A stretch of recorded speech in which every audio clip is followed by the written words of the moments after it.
नमस्कार दोस्तों, कैसे हो आप सभी। उम्मीद है बहुत अच्छे होंगे। और मैं आज लेके आया हूँ आपके लिए एक और कंप्यूटर क्लास जिसके अंदर काफ़ी सारे क्वेश्चंस हैं। ठीक है। और दोस्तों यहाँ पे पहला क्वेश्चन जो है वो है क्लाउड स्टोरेज का प्रमुख लाभ क्या है। क्लाउड स्टोरेज का प्रमुख लाभ क्या है। चार ऑप्शन आपके सामने इसमें।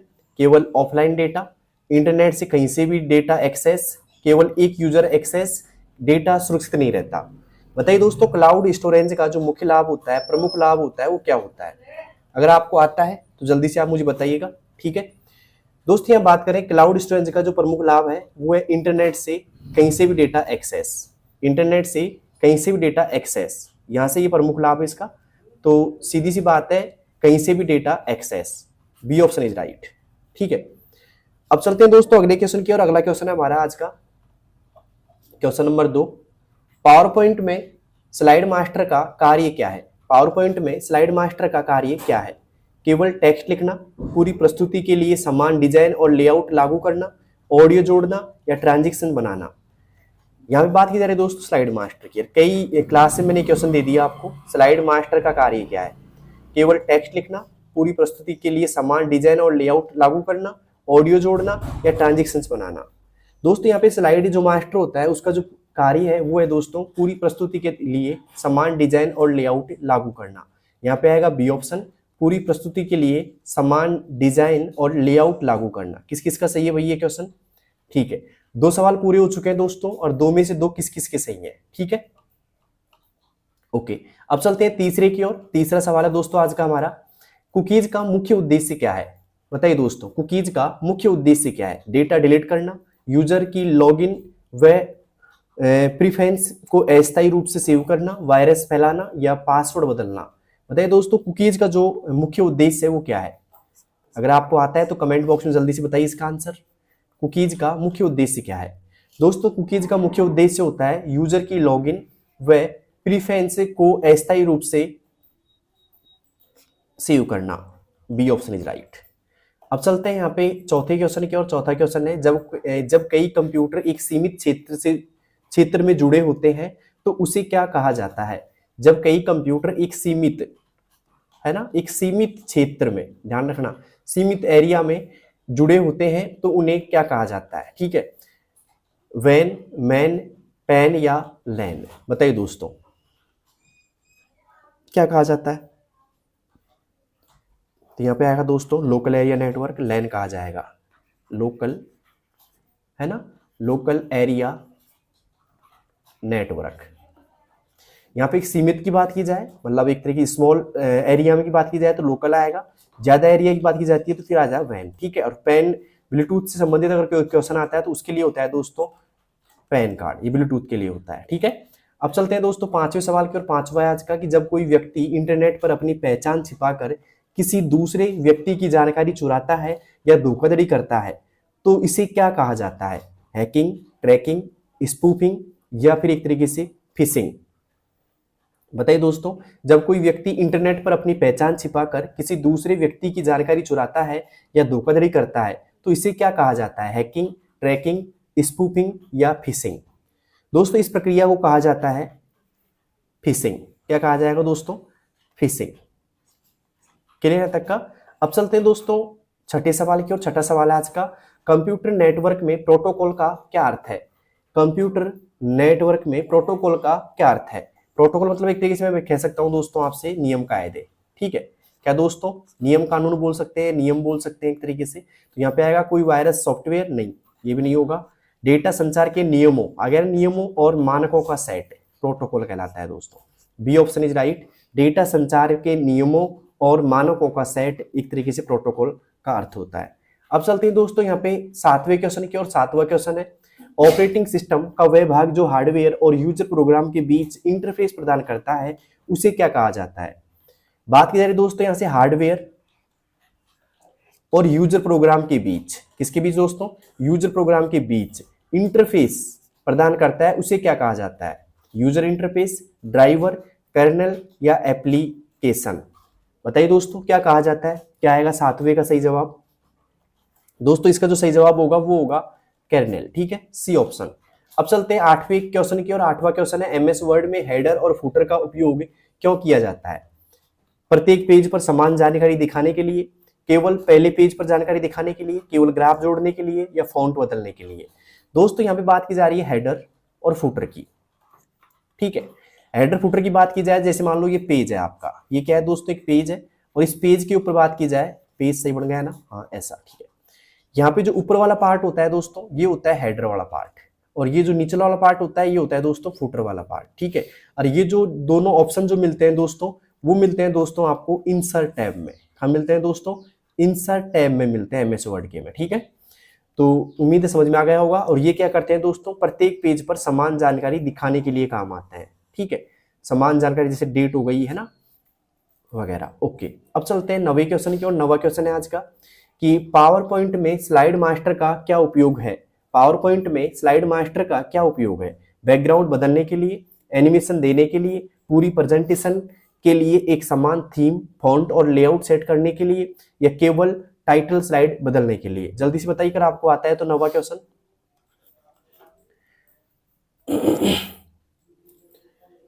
दोस्तों नवे का जो सही जवाब होगा वो होगा पूरी प्रेजेंटेशन के लिए एक समान थीम। थीम की बात की जा सकती है, फॉन्ट की बात की जा सकती है यहाँ से, और लेआउट की बात की जा सकती है, ठीक है। लेआउट सेट करने के लिए, तो यहाँ पे आएगा सी ऑप्शन इज राइट, ठीक है। अब चलते हैं 10वें क्वेश्चन की ओर। 10वां क्वेश्चन है आज का हमारा कि एक्सेल में काउंट इफ फंक्शन क्या करता है, ठीक है। सभी सेल जोड़ता है, टेक्स्ट बदलता है, किसी शर्त के अनुसार सेल की गिनती करता है, या केवल खाली सेल दिखाता है। दोस्तों यहाँ पे बात की जाएगा कि किसी भी फॉर्मूले के अंत में अगर इफ नजर आता है आपको ऐसे इफ, तो ये एक तरीके से क्या करता है, शर्तें लागू करता है। क्या करता है दोस्तों, शर्तें लागू करता है। तो यहाँ पे आएगा, देखो काउंट क्या करता है, गिनना, गिनने का काम करता है एक तरीके से काउंट का फॉर्मूला। तो यहाँ पे आएगा कि भाई शर्तों के अनुसार गिनना, तो यहाँ पे आएगा किसी शर्त के अनुसार सेल की गिनती करता है, ठीक है। सी ऑप्शन इज राइट, ठीक है, क्योंकि जहां भी इफ आता है ना दोस्तों, तो इफ का जो फॉर्मूला होता है शर्तों पर लागू होता है। किस पे दोस्तों, शर्तों पर लागू होता है, ठीक है। तो यहाँ पे जो इफ का फॉर्मूला है शर्तों पे लागू होता है, और यहाँ पे जैसे काउंट इफ हो गया, ठीक है, तो शर्तों पे गिनती करना, सम इफ हो गया शर्तों पे जोड़ना, ठीक है।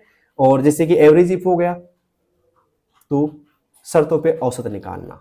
तो यहाँ पे आएगा काउंट है तो गिनने का काम करता है, तो शर्तों के अनुसार सेल की क्या करता है दोस्तों की गिनती करता है, ठीक है।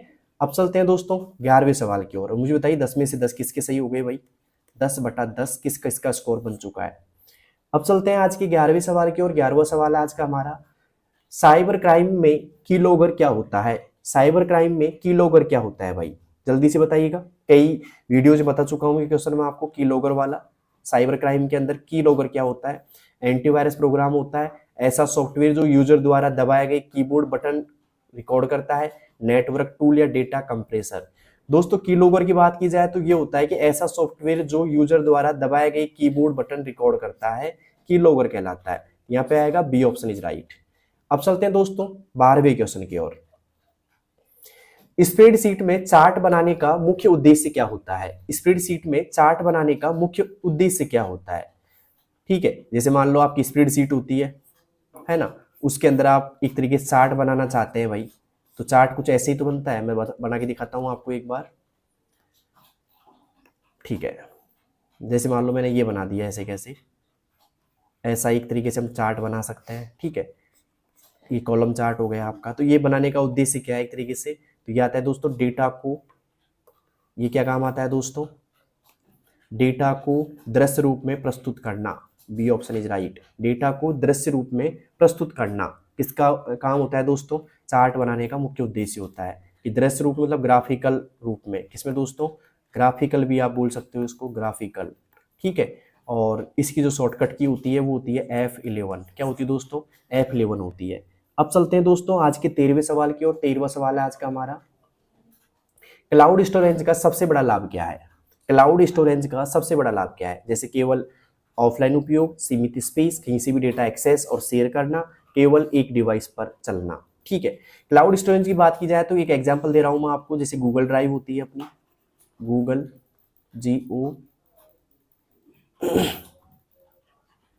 GOOGLE है ना, गूगल ड्राइव होती है अपनी। तो जैसे गूगल ड्राइव की बात की जाए दोस्तों आप यहाँ पे, तो उसके अंदर 15 GB तक डाटा स्टोर किया जा सकता है दोस्तों। कितने GB तक, 15 GB तक, ठीक है। तो यहाँ पे आएगा कहीं से भी डेटा एक्सेस और शेयर करना, कहीं से भी डेटा एक्सेस और शेयर करना एक तरीके से किसका, एक तरीके से लाभ है सबसे बड़ा क्लाउड स्टोरेज का होता है। क्लाउड स्टोरेज मतलब होता है कि जैसे कि इंटरनेट के द्वारा किसी सर्वर पर डाटा स्टोर करना, इंटरनेट के द्वारा किसी सर्वर पर डाटा स्टोर करना, ठीक है। अब चलते हैं दोस्तों 14 नंबर के सवाल पर। जब कोई यूजर इंटरनेट से कुछ डाउनलोड करता है तो वह डेटा कहाँ स्टोर होता है? जल्दी से बताइए दोस्तों। जब कोई यूजर डेटा इंटरनेट से कुछ डाउनलोड करता है, क्या करता है दोस्तों, डाउनलोड करता है, तो वो डेटा कहाँ स्टोर होता है दोस्तों? सेकेंडरी मेमोरी, कैश मेमोरी, रोम, बायोस। दोस्तों यहाँ भी नहीं होता है, यहाँ भी नहीं होगा, यहाँ भी नहीं होगा, ये होगा सेकेंडरी मेमोरी में। जैसे कि एग्जाम्पल देता हूँ मैं, हार्ड डिस्क, HDD, ठीक है, ओके। अब चलते हैं आज के 15वें सवाल की ओर। 15वां सवाल आज का हमारा, सिस्टम सॉफ्टवेयर और एप्लीकेशन सॉफ्टवेयर में क्या अंतर है? सिस्टम सॉफ्टवेयर की बात की जा रही है, एप्लीकेशन की बात की जा रही है, दोनों एक जैसे हैं। सिस्टम सॉफ्टवेयर हार्डवेयर चलाता है, एप्लीकेशन सॉफ्टवेयर यूजर के कार्यों के लिए होता है, एप्लीकेशन सॉफ्टवेयर बायोस में रहता है, इसमें कोई अंतर नहीं है। तो यहाँ पे ये भी गलत है, ये भी गलत है, ये आएगा सिस्टम सॉफ्टवेयर हार्डवेयर चलाता है, एप्लीकेशन सॉफ्टवेयर यूजर के कार्यों के लिए होता है। B option is right. अब चलते हैं आज के 16वें सवाल की ओर। 16वां सवाल है, विंडोज में टास्क मैनेजर का उपयोग किसके लिए होता है? चल रहे प्रोग्राम और प्रोसेस को देखने और नियंत्रित करने के लिए, वायरस हटाने के लिए, फाइल कंप्रेस करने के लिए, या बैकअप बनाने के लिए? तो यहाँ पे आएगा दोस्तों, चल रहे प्रोग्राम और प्रोसेस को देखने के लिए और नियंत्रित करने के लिए। यहाँ पे आएगा ए ऑप्शन इज राइट, ठीक है। अब चलते हैं दोस्तों आज के 17वें सवाल की ओर। पीडीएफ को एडिट करने के लिए सबसे उपयुक्त सॉफ्टवेयर कौन सा है? पीडीएफ को एडिट करने के लिए सबसे उपयुक्त सॉफ्टवेयर कौन सा है दोस्तों? सभी को पता होगा, एडोब एक्रोबैट। क्या होगा दोस्तों? एडोब एक्रोबैट होगा, जिससे हम क्या कर सकते हैं, पीडीएफ को एडिट कर सकते हैं, ठीक है। अब चलते हैं दोस्तों अगले सवाल की तरफ। अगला सवाल है हमारा 18वां, ईमेल भेजते समय बीसीसी का कार्य क्या है? दोस्तों अगर आप ईमेल भेज रहे हो किसी को, ईमेल का देखो, एक तो ईमेल भेज रहे हो तो बीसीसी का जो अर्थ है वो है दोस्तों ब्लाइंड कार्बन कॉपी। क्या है दोस्तों? ब्लाइंड कार्बन कॉपी, ठीक है। यहाँ पे आएगा बी ऑप्शन इज राइट, ठीक है। और यहाँ पे ईमेल का जो पूरा नाम होता है दोस्तों, वो होता है एक तरीके से इलेक्ट्रॉनिक मेल। क्या होता है दोस्तों? इलेक्ट्रॉनिक मेल, ठीक है, इसका पूरा नाम होता है एक तरीके से। तो उम्मीद है यहाँ तक आपको समझ में आ गया होगा। अब चलते हैं आज के 19वें सवाल की ओर।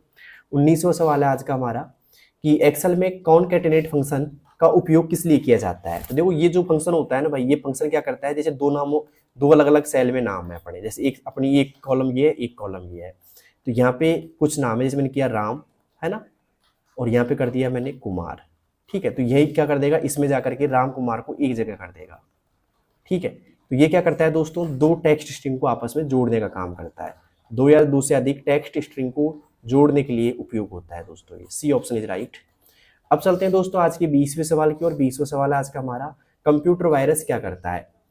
रैम बढ़ाता है, प्रोग्राम को नुकसान पहुंचाकर सिस्टम को धीमा करता है, नेटवर्क तेज करता है, या डेटा बैकअप करता है? दोस्तों ये करता है, वायरस जो करता है दोस्तों, ये करता है एक तरीके से प्रोग्राम को नुकसान पहुंचाकर सिस्टम को क्या करता है दोस्तों, धीमा करता है, ठीक है। तो यहाँ पे आएगा बी ऑप्शन इज राइट। अब चलते हैं दोस्तों आज के 21वें सवाल की ओर। 21वां सवाल आज का, लैन, मैन और वैन में क्या अंतर है? दोस्तों तीनों ही जो काम करती है ना, लैन, वैन और मैन, ये करती है एक तरीके से एरिया के अनुसार। किसके अनुसार करती है दोस्तों? एरिया के अनुसार करती है। तो यहाँ पे आएगा नेटवर्क के क्षेत्रफल के अनुसार। ए ऑप्शन इज राइट, ठीक है। अब बात करते हैं आज के 22वें सवाल की ओर। 22वां सवाल आज का हमारा, एमएस वर्ड में ट्रैक चेंजेस का उपयोग क्या है? एमएस वर्ड में ट्रैक चेंजेस का उपयोग क्या है, ठीक है। तो ये जो होता है दोस्तों, डॉक्यूमेंट में किए गए बदलाव और बदलावों को ट्रैक करने के लिए इसका उपयोग किया जाता है। डॉक्यूमेंट में किए गए बदलावों को ट्रैक करने के लिए इसका उपयोग किया जाता है, ठीक है। जो भी आप चेंज करोगे, जैसे बोल्ड करना है, इटैलिक करना है, तो दिखा देगा एक तरीके से ट्रैक चेंजेस, ठीक है। अब चलते हैं दोस्तों आज के 23वें सवाल की ओर। साइबर सिक्योरिटी में इंक्रिप्शन का अर्थ क्या है? साइबर सिक्योरिटी में इंक्रिप्शन का अर्थ क्या है? फाइल रीड करना, डेटा बैकअप बनाना, हार्ड डिस्क फॉर्मेट करना, डेटा को कोड में बदलकर सुरक्षित करना। जल्दी से बताइए दोस्तों क्या है इसका अर्थ, क्या है दोस्तों? ये होता है एक तरीके से डेटा को कोड में बदलकर सुरक्षित करना, डी ऑप्शन, ठीक है। अब आपसे मैं आज का 23वां मतलब आज का 24वां सवाल पूछूंगा। मैं आपसे पूछ रहा हूं कि मुझे बताइए, एमएस वर्ड में, है ना, और एक्सेल में, ठीक है, और पावर पॉइंट में। पावर पॉइंट में एक तरीके से क्रमश है ठीक है। कंट्रोल प्लस डी का, कंट्रोल प्लस डी का क्या उपयोग है, क्या उपयोग है या फिर शॉर्टकट क्या काम आती है ना, क्या उपयोग है, ऐसे आप सोच सकते हो क्या उपयोग है, जल्दी से बताइए मुझे। एमएस वर्ड में क्या काम करती है कंट्रोल डी, एक्सेल में क्या काम करती है, और पावर पॉइंट में कंट्रोल डी क्या काम करती है। बात की जा रही है दोस्तों कंट्रोल डी की यहाँ पे, तो मुझे जल्दी से बताइए किस किस को आता है भाई ये। एमएस वर्ड में, एक्सेल में और पावर पॉइंट में कंट्रोल डी क्या काम करती है, जल्दी से बताइए दोस्तों आप। दोस्तों बात की जाए यहाँ पे कंट्रोल डी की, मैं किसकी बात कर रहा हूँ, कंट्रोल डी की। एक सबसे मतलब ऐसी शॉर्टकट की है जो सभी जगह अलग अलग काम करती है, कंट्रोल डी। तो देखो यहाँ पे बात करता हूँ मैं कंट्रोल डी की। देखो सबसे पहले बात करते हैं दोस्तों एमएस वर्ड की। एमएस वर्ड में क्या काम करती है, थोड़ा ऊपर कर देता हूँ इसको, दिख जाएगा आपको अच्छे से। एमएस वर्ड में क्या काम करती है ये। इसके बाद में बात की जाएगी दोस्तों कि एक्सेल में क्या काम करती है ये, एमएस एक्सेल या एक्सेल। इसके बाद में पावर पॉइंट में ये क्या काम करती है। ओके, मैं तीनों को अलग अलग लिखा रहा हूँ आपसे, ठीक है। एमएस वर्ड में जो काम करती है वो करती है दोस्तों ये फॉन्ट डायलॉग बॉक्स ओपन करती है, ठीक है। एक्सेल में क्या करती है दोस्तों ये डाउन फिल करने का काम करती है, ओके। और पावर पॉइंट में क्या करती है दोस्तों, स्लाइड को डुप्लीकेट करती है। क्या करती है दोस्तों, स्लाइड को डुप्लीकेट बनाती है, ओके। तो तीनों ध्यान रखना एक तरीके से, तीनों ही एग्जाम के लिए बहुत इंपॉर्टेंट है और यहाँ से शॉर्टकट की आ सकती है दोस्तों ये, ठीक है। एमएस वर्ड का मैंने लिखा दिया आपको अलग से, एक्सेल का मैंने अलग से लिखा दिया आपको, और साथ में लिखा है मैंने आपको पावर पॉइंट का भी, ठीक है। तो उम्मीद है आपको समझ में आ गया होगा सब कुछ, ठीक है। मिलते हैं दोस्तों नेक्स्ट क्लास में, तब तक के लिए आपकी तैयारी अच्छी कर लो, और साथ साथ में अगर आपको नहीं आ रहा तो नोटबुक में आप इन सबको लिख भी लो, ठीक है। तो मिलते हैं नेक्स्ट क्लास में, तब तक के लिए बेस्ट ऑफ लक, धन्यवाद।